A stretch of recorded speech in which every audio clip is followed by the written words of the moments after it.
गुरुदेव आचार्य अनिल वत्स जी।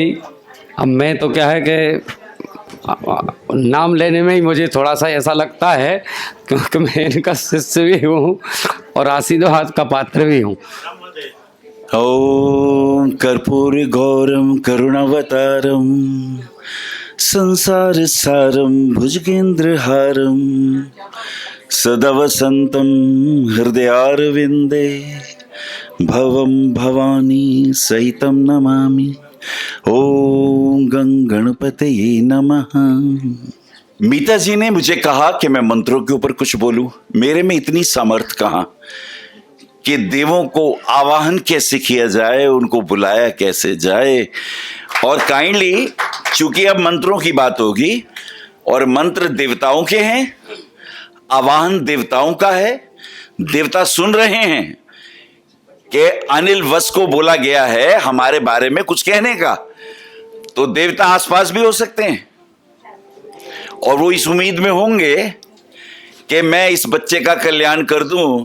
और बच्चा पड़ोसन से लगा हो या पड़ोसी से लगा हो या मोबाइल से लगा हो तो ये चीजें बंद कर देना। इसमें फायदा और नुकसान आपका है, क्योंकि सूत्र है अतिथि देवो भव। अतिथि देवो भव यानी जिसको जो अचानक आ गया, उसके मन में आया कि चलो मैं मिलता चलूं, ऐसे को भी हम देवता मानते हैं। और यहां तो कह के बुलवाया जा रहा है कि आप मंत्रों पे बोलें, तो ये जान के ये बात होगी, इसको बड़ी गंभीरता से लें और कोशिश ये करें किसी को सुझाव देना हो तो मौन होके दे दें, आंखों को इशारों से दे दें, बीच में कृपया ना बोलें। और जिनको मुझे नहीं सुनना वो बाहर चले जाएं, क्योंकि वो दूसरों को डिस्टर्ब ना करें। It is very important.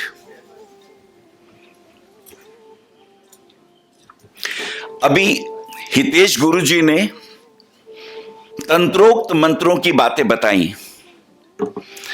और ये आखिर मंत्र होते क्या हैं। अगर हम शास्त्रों के पास जाएं तो कहते हैं मनः त्रायते इति मंत्रः। मन से जब हम किसी का ध्यान करते हैं, किसी का आवाहन करते हैं, किसी को बुलाना चाहते हैं, तो एक परिस्थिति निर्मित होती है। हमारी भाव दशा क्या है, दिस इज वेरी इंपॉर्टेंट। हमारी भाव दशा क्या है, पहली चीज तो ये इंपॉर्टेंट है। और मंत्र के भी 5 बिंदु बहुत बहुमूल्य होते हैं। कोई भी मंत्र होगा तो उसका एक देवता होता है, उसका एक ऋषि भी होता है। प्रमाणिक के तौर पर उस मंत्र का जो देव है उसका साक्षात्कार किसने किया है। आप मेरी बात को समझ रहे हैं? हाथ उठा के मैं आपसे बराबर आपको देख रहा हूं। क्या आप समझे मैंने क्या कहा? कि जब हम किसी मंत्र की बात करते हैं उसका एक देव है जो आपकी इच्छा पूर्ति करने की कोशिश करेगा। First step. सेकंड स्टेप, प्रमाण क्या है कि उस देव ने पहले भी किसी का काम किया है। हमें उसका प्रमाण भी चाहिए, तो प्रमाण के लिए एक ऋषि है। देवता एक, प्रमाण स्वरूप ऋषि 2। अब इसमें यह इंपॉर्टेंट है कि ये बुलाया कैसे जाएगा, हमारे शब्दों का जो प्रवाह होगा वो कैसा होगा। तो उसके लिए एक छंद चाहिए। क्या यह अनुष्टुप छंद में है, क्या यह गायत्री छंद में है, यह मैं आपको सिर्फ बताना चाह रहा हूं। आपको छंदों का बहुत ज्ञान नहीं है, शब्दों का ही ज्ञान नहीं है, वर्ण का ही ज्ञान नहीं है। एक शब्द भी तो बहुत दूर की बात है, एक वर्ण भी नहीं बोल सकते हम बार बार बोलते हैं हम मंत्र बताएंगे, मंत्र बताएंगे। अशुद्ध उच्चारण है ये। मां आधा ना त्र और विसर्गा लगा हुआ है। ये विसर्गा आधे हा की आवाज देता है। मंत्र और इसके जो देव हैं और उसके जो ऋषि हैं और उसका जो छंद है और फिर उसमें एक बीज मंत्र होना चाहिए। किसी भी वृक्ष को उगाना हो तो उसका हमें बीज चाहिए, सीड चाहिए, क्योंकि सीड होगा तो पेड़ बनेगा, तो पत्ते आएंगे, तो फल आएंगे, इच्छा पूर्ति के फल और फूल हमें मिलेंगे। सीड ही नहीं है, बीज ही नहीं है, तो कैसे वो बीज पेड़ बनेगा? तो आपको क्या समझ में आया? एक देवता समझ में आए, एक ऋषि समझ में आए, क्षण समझ में आया, बीज समझ में आया, और पांचवी चीज जो बहुत बहुमूल्य है कि जो बीज है ये किस भूमि में दिया जाएगा, वो भूमि उपजाऊ भी है या नहीं, किस भूमि में वो बीजारोपण किया जाएगा, करने वाला व्यक्ति की पात्रता क्या है, इस दोनों चीजों को कहते हैं शक्ति, ऊर्जा स्रोत क्या है। तो ध्यान से सुने, ये एक मंत्र का पूरा परिवार है। जब 5 तत्व हैं तो ये 5 तत्वों में, मंत्र में भी 5 चीजें हैं। बिना 5 के कुछ नहीं होता। अब इससे अगला स्टेप जो बहुत बहुमूल्य है, जैसे मैं आप लोगों से कहूं, मैं सिर्फ बताना चाह रहा हूं कि शब्द का उच्चारण हम नहीं कर पाते, हम वर्ण का उच्चारण नहीं कर पाते। बहुत से लोग मेरे पास आते हैं, गुरुजी ये बता दो वो जो लिखा हुआ है गम है, गण है, गंग है, गंग है, गणपति के मंत्र में जो बीज मंत्र है उसे बोला कैसे जाता है? देवी के मंत्र में वो जो 3 बीज हैं, महा सरस्वती का बीज, महालक्ष्मी का बीज और महाकाली का जो बीज है, नवाण मंत्र आप सब लोग जानते हैं। तो क्या उच्चारण सही कर पाते हैं? नहीं पता हमें नहीं पता। इसलिए नहीं पता कि हमें संस्कृत आती ही नहीं, इसलिए नहीं पता कि संस्कृत के वर्ण कैसे बोले जाते हैं, हमने सीखे ही नहीं, इसलिए नहीं पता कि हमने गुरुकुल से, गुरु से ये दीक्षा ली ही नहीं। तो कैसे बोलोगे? तुम्हारा कोई कसूर भी नहीं। और ध्यान रखिए, वर्ण जिसकी हमें ध्वनि चाहिए वो ध्वनि हम नहीं जानते। क्या आप जानना चाहते हैं? हाथ उठाइए। आप चाहते हैं सनातन की रक्षा हो? हाथ उठाएं। कैसे होगा ये? अगर मैं आपसे कहूं कवर्ग बोल के दिखाइए, आसान सा कवर्ग, सिर्फ कवर्ग, इसमें भी 5 तत्व हैं। कवर्ग में भी आकाश है, कवर्ग में आकाश के बाद वायु है, वायु के बाद अग्नि है, अग्नि के बाद जल है, जल के बाद पृथ्वी है। कवर्ग में ये 5 हैं। तो इन्हें बोलेंगे कैसे? हम क्या से बोलते हैं कवर्ग? बुरा ना माने, कोई मित्र खड़ा होकर उच्चारण करेगा? आप में से कोई मित्र खड़ा होकर कवर्ग काका गागा या कोई बोल के दिखाएगा मुझे? कोई बोल सकता है? खड़े होके बोलो, हाथ उठा के, डरो नहीं, बोलो। आप मेरे प्यारे बच्चे हो, मैं चाहता हूं अब ये विद्या सीखें। देखो वर्ण है का ख ग घ घ, इसे कौन बोल सकता है? कोई खड़ा होके बोल सकता है? आइए आइए, जय हो, इनके लिए तालियां बजाओ।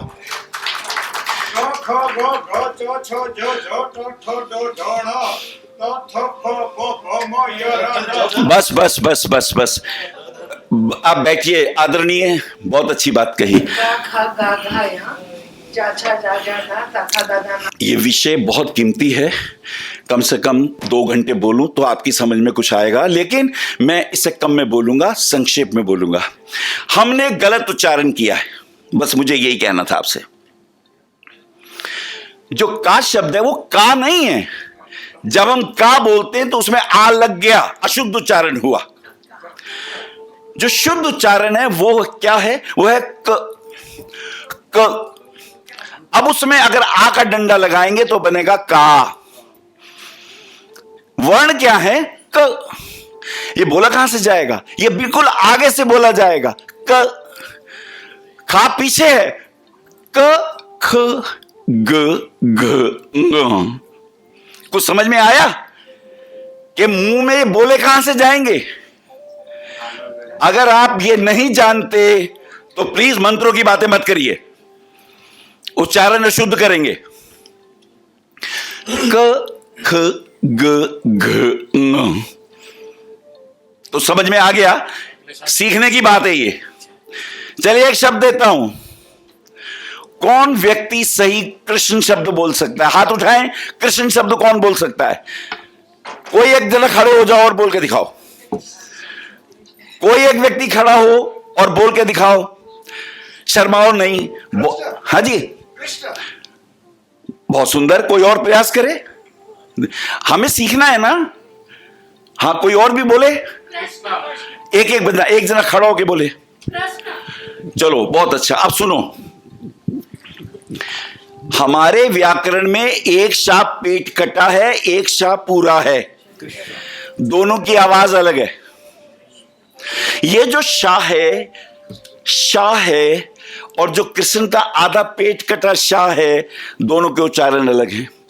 ये जो शाह है ये मूर्धा से आएगा, कृष्ण, जिव्या ऊपर जाएगी तालू के पास, कृष्ण ऊपर, और वहां से जब नीचे गिरेगा तो बनेगा अड़ा, कृष्ण कृष्ण। हम क्या कर रहे हैं? हरे रामा हरे कृष्णा हरे रामा। सत्यानाश मार दिया। ये कृष्णा द्रौपदी हो गई। हमें बोलना है कृष्ण कृष्ण कृष्ण। कबीरदास जी कहते हैं, ढाई आखर प्रेम का पढ़े सो पंडित हुए। लेकिन ढाई आखर बोलो तो सही, अगर व्याकरण की बात करते हो। ये मैंने इसलिए कहा कि आपकी समझ में आए। अच्छा, अब राम कितने लोग बोल सकते हैं? अब मुसीबत खड़ी हो गई। यार ये तो गुरुजी हर बात में पकड़ेंगे हमें, क्योंकि हमें व्याकरण नहीं सीखा। आपके पास इस शहर में कोई भी संस्कृत के टीचर हो, उनके चरणों में बैठें, वर्णों को बोलने की कला सीखें। जिस दिन आपने व्याकरण सीख लिया, उस दिन आप इस मंत्र के वांग्मय में बोलने के अधिकारी हो जाएंगे। ऐसा कोई धारणा, पंच तत्व सिद्धि, ऐसी बहुत सी चीजें मैंने प्रयोगात्मक की हैं, पर मैं बोलता नहीं, क्योंकि ये विषय अपने को पार लगाने का है। ये विषय दूसरों के सामने प्रकट करने का नहीं है, गोपनीय विषय है, गुप्त विषय है। इसे सिर्फ उस व्यक्ति के आगे प्रकट करो जो इसको करना चाहता है। ये साधक, साधना और सिद्धि की बात है। तालियां बजाओ इस बात पे। क्या बोल दिया? साधक, साधना और सिद्धि की जब बात है तब आएगा तंत्र। लेकिन अभी तो व्याख्या की बात हो रही है। राम भी हम गलत बोलते हैं।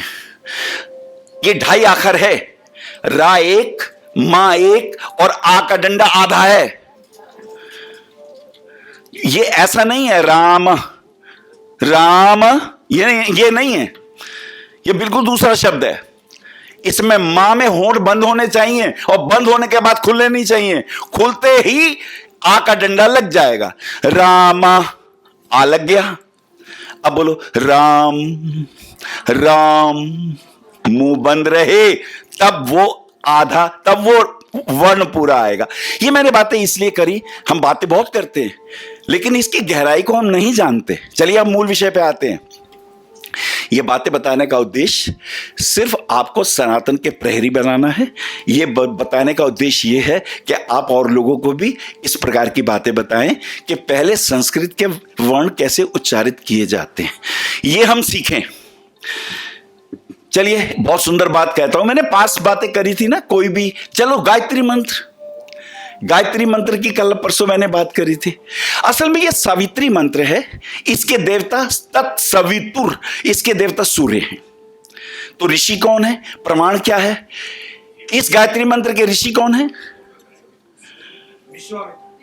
खड़े हो जाओ बेटा, इनके लिए तालियां बजाओ जोर से। विश्वामित्र इस गायत्री मंत्र को, उनके सामने ये गायत्री मंत्र, ये गायत्री शक्ति प्रकट हुई।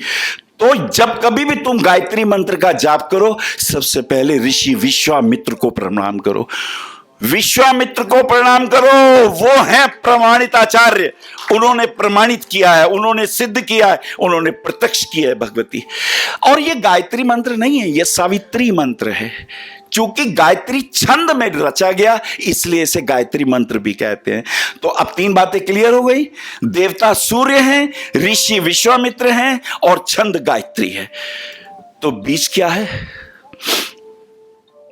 बीज भी चाहिए। हमें तो इतना पता है कि ओम भूर, हम मंत्र भी उच्चारण गलत करते हैं, क्योंकि जो एक शब्द ही नहीं बोल सकते तो इतना बड़ा मंत्र कैसे बोलेंगे, है ना? ओम भूर भुवः स्वः तत्सवितुर्वरेण्यं भर्गो देवस्य धीमहि धियो यो नः प्रचोदयात्। ये आप इसको समझ लें कि अब तो 20 कहाँ है। अब वो जो 3 थे ना पहले विहारतियां जो लगी है, ओम भू भुवः स्वः, ये 3 बीज इसके अंदर रखे हुए हैं, जो अंतरिक्ष को, जो पृथ्वी को और जो पाताल तक की जितनी भी शक्तियां हैं ब्रह्मांड की, सबको कंट्रोल करने वाला मंत्र है। ये इसकी खूबी है। उद्देश्य क्या है? उद्देश्य इसके अर्थ में लिखा हुआ है। इसकी शक्ति क्या है? ओम भू भुवः स्वः तत्सवितुर्वरेण्यम, वो जो सवितुर, वो जो सूर्य, जो तेज, जो ज्ञान, जो आत्मबल, जो प्राण बल, जो प्राण अपान व्यान उदान समान, सारे के सारे 10 बलों को जो धारण करता है। सवितुर्वरेण्यम तत्सवितुर, वो सूर्य जो इतने 10 बलों को, प्राण बलों को धारण करता है।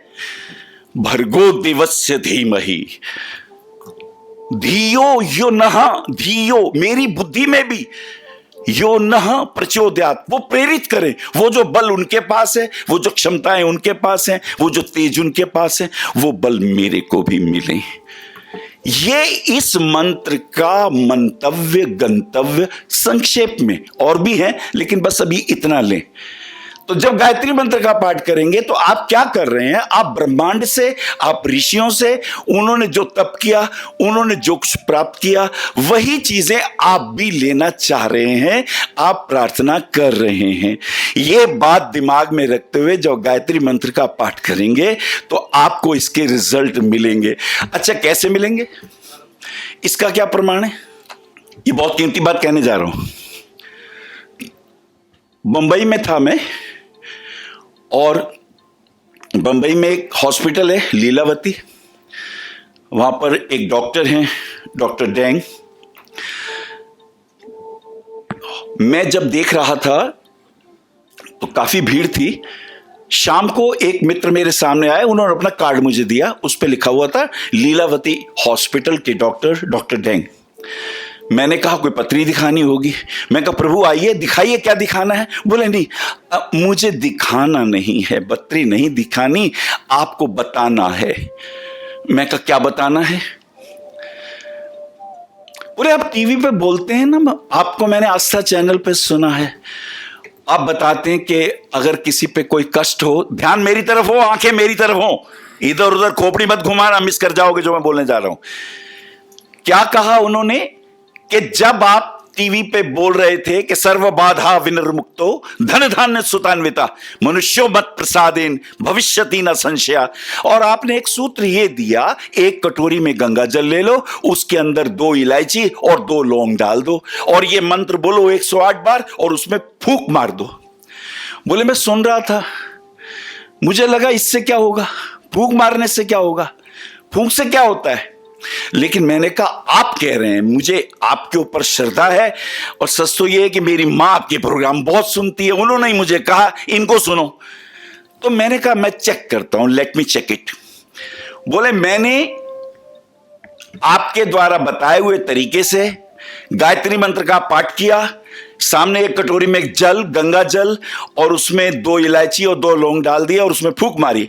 फूंक मारने के बाद मेरे सामने जो रिजल्ट आए वो हैरान करने वाले थे।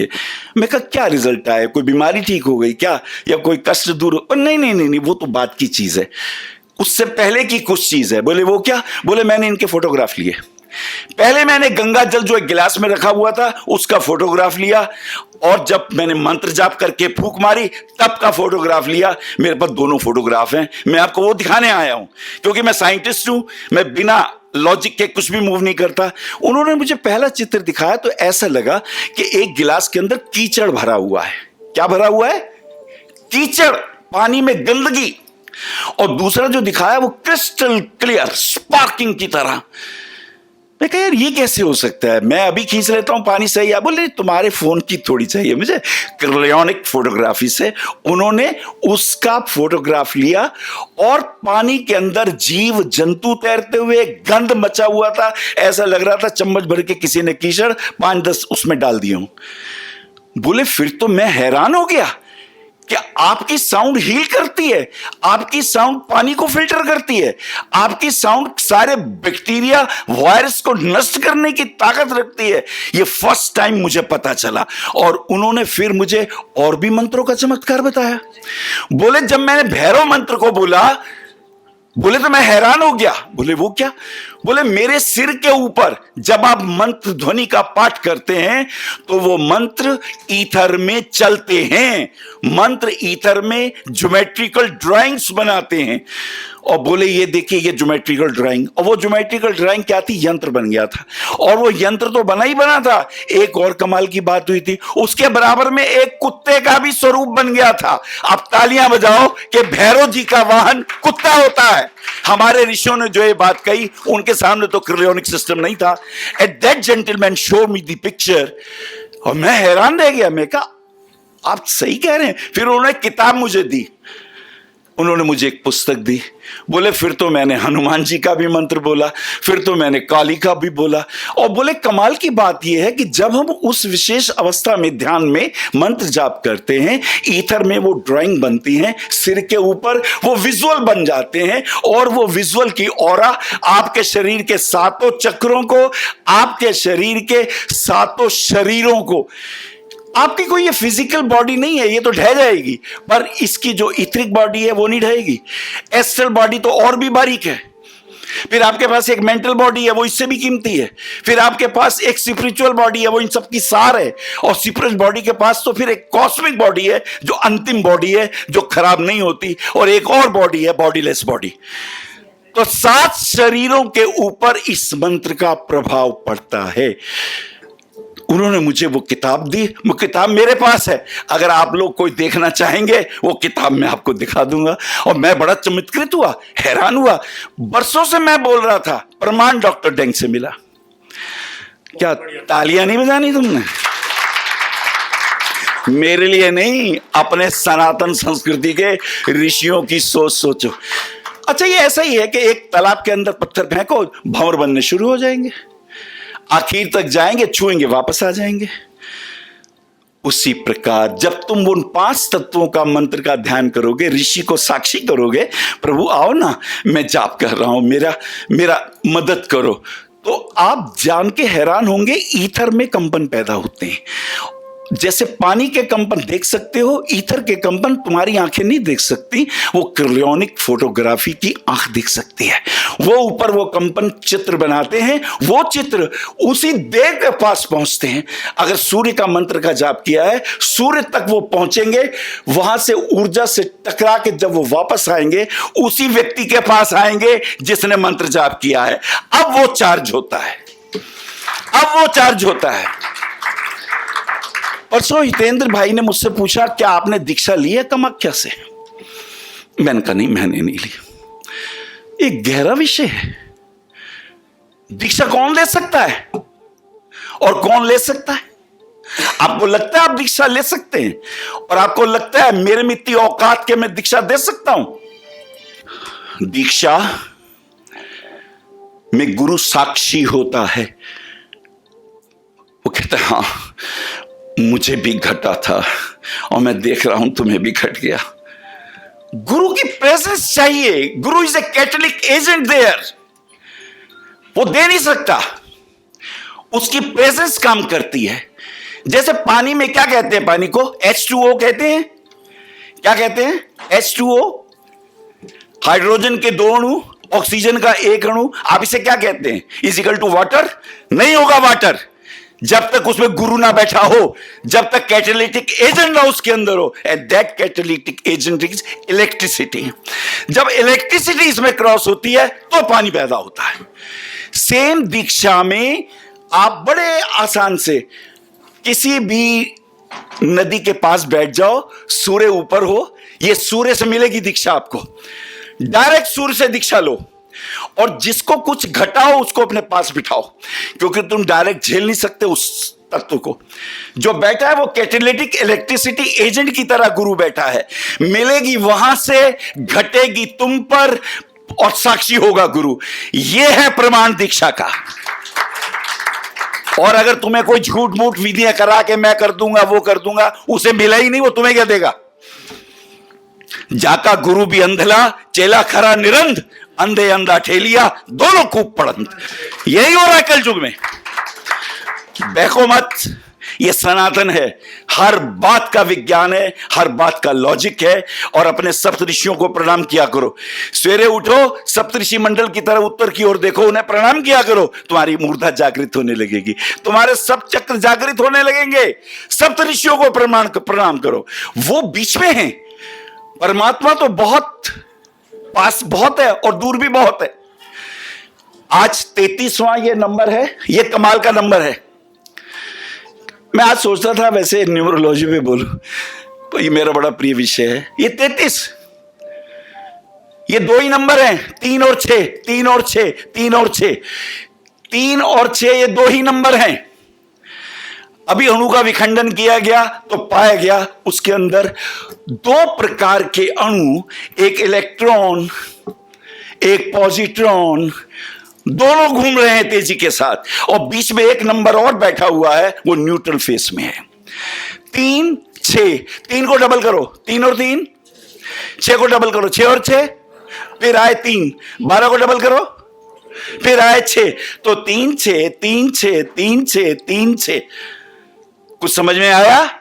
Electron proton. अब इन 6 को पकड़ो, चलो 6 को पकड़ो। एक इलेक्ट्रॉन है जो सृजन करेगा, एक प्रोटॉन है जो प्रोटेक्शन करेगा। लेकिन 6 नंबर की पावर क्या है? 6 और 6 कितने हुए? 3, 3 और 3, 6 और 6, 3 6 3 6 3 6, और दोनों को जोड़ दो, बनता है 9। That is a god number. 9 number is the God number, जो न्यूट्रल है, जो तुम्हारी भक्ति से, जो तुम्हारे विश्वास से, जो तुम्हारे पंच तत्वों के ऊपर, जो मंत्रों के पंच ऐश्वर्यों के ऊपर जितनी तुम पॉजिटिव एनर्जी से जुड़ते हो, वो भी उतनी पॉजिटिव एनर्जी से तुम्हारे साथ जुड़ते हैं। समय पूरा हुआ, वाणी को विराम देता हूं, मुझे बोलने का मौका दिया, हार्दिक धन्यवाद। आपके भीतर बैठे परमात्मा को प्रणाम करता हूं। नमन। आप आचार्य श्री अनिल वत्स जी के आध्यात्मिक प्रवचन, ध्यान व ज्योतिष संबंधी मासिक राशि फल फेसबुक, यूट्यूब, www.astroanilvats.com पर भी देख सकते हैं। For appointment, भविष्य कथन, Monday to Saturday, 11 a.m. to 6 p.m. BE 279, Street number 6, Harinagar, New Delhi 110064. Phone number 98917 39999, 98181 89993, 981 088 7002, 886 000 6030. Website www.bhavishyakathan.com. Acharya Anil Vats @gmail.com.